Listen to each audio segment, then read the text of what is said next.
లేము. దావీదు దేవుని హృదయానుసారుడని రాయబడింది.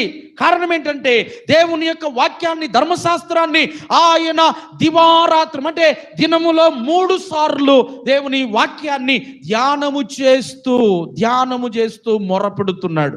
ధ్యానము చేయటం అంటే అర్థం ఏంటంటే ఒక విషయాన్ని మనం జ్ఞాపకం చేసుకున్నప్పుడు, ఒక విషయాన్ని మనం చదువుతూ ఉన్నప్పుడు దీనికి సంబంధించి ఇంకా ఎక్కడెక్కడ వాక్యము ఉంది అని వెతుక్కోవటమే ధ్యానం చేయటము అని అర్థం. ఈ వాక్యాన్ని చదివేసి ఆహా అయిపోయిందని చెప్పి మనం మెదలకుండా కూర్చునేది కాదు. ఒక వాక్యాన్ని మనం చదువుతూ ఉన్నప్పుడు దానికి సంబంధించి ఇంకా ఎక్కడ రిఫరెన్స్లు ఉన్నాయి, ఎక్కడ ఈ మాటలకు సంబంధించిన ఆనవాళ్ళు ఉన్నాయి, దాన్ని ఏమన్నారు అంటే ప్యాటర్న్ స్టడీ అన్నారు. ఇంకా ఎక్కడ ప్యాటర్న్స్ ఉన్నాయి అని చెప్పి వాక్యంలో మనము వెతుక్కుంటూ చదువుతామే దానిని ధ్యానము చేయటం. అలా